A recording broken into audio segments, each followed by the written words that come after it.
रुको यार, कहाँ जा रहे हो? मैं संस्कार बैरागी। आज करेंगे हम पाठ 9 का वन शॉट रिवीजन।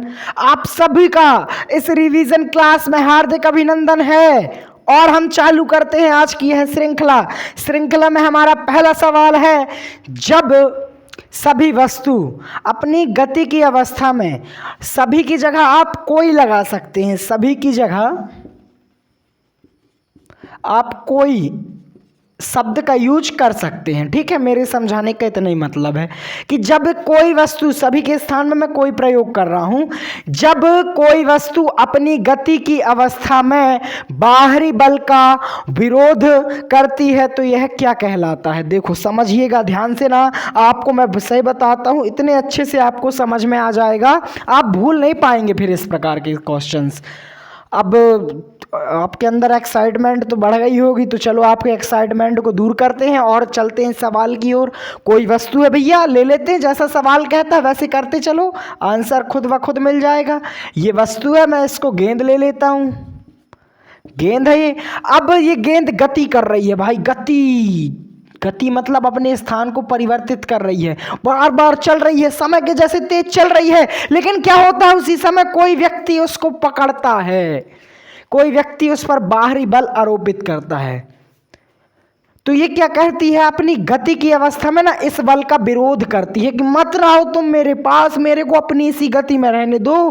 गेंद कहती है बेचारी, तो बल भी कहता है ठीक है भाई नहीं जाएंगे। तो इस बीच इधर पास कौन सा गुण प्रदर्शित हुआ? अब उधर कई लोग बोलेंगे भाई मेरे को समझ में नहीं आया, क्या बोल दिए सर ने 1 मिनट में?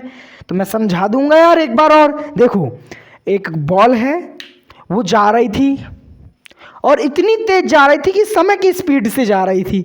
अब वो जब जा रही थी तब उस पर मैं अपना हाथ लगाता हूं कि आ जा मेरे हाथ में।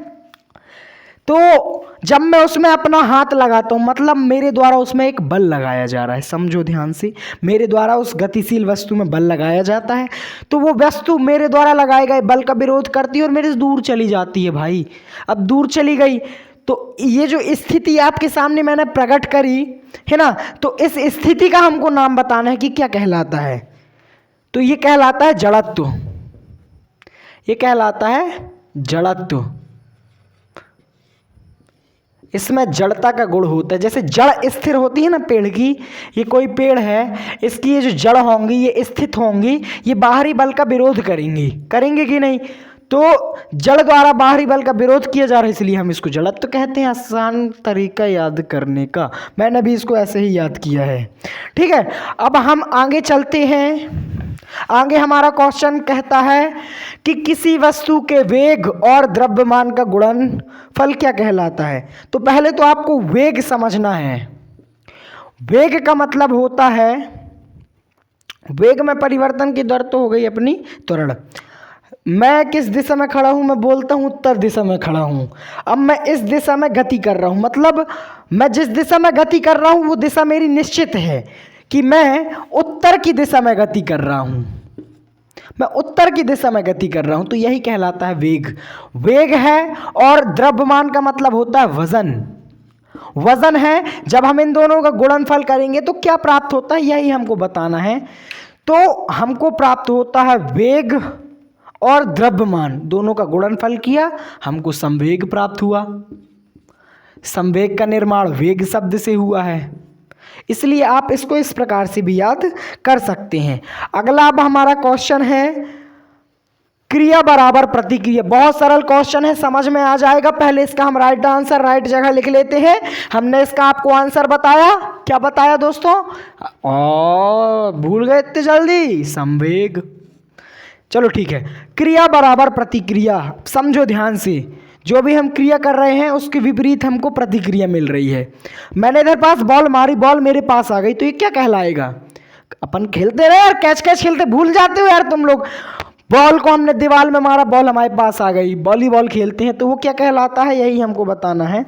इधर पास से तीसरे क्वेश्चन में क्रिया बराबर प्रतिक्रिया, जितनी हम क्रिया कर रहे हैं उतनी ही हमको प्रतिक्रिया मिल रही है, तो वो कहलाता है हमारा गति का तृतीय नियम।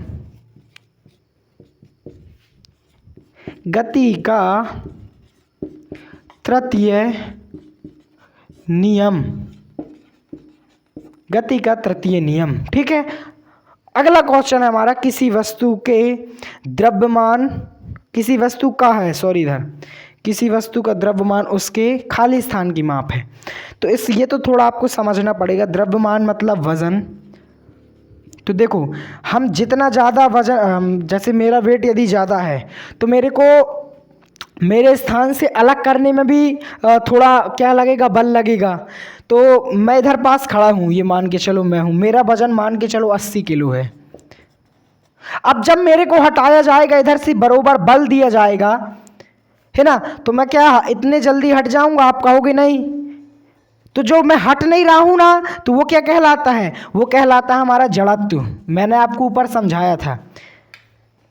तो हमारा जो वस्तु का द्रव्यमान है वो क्या किसके माप के बरोबर हो, मतलब किसकी माप है?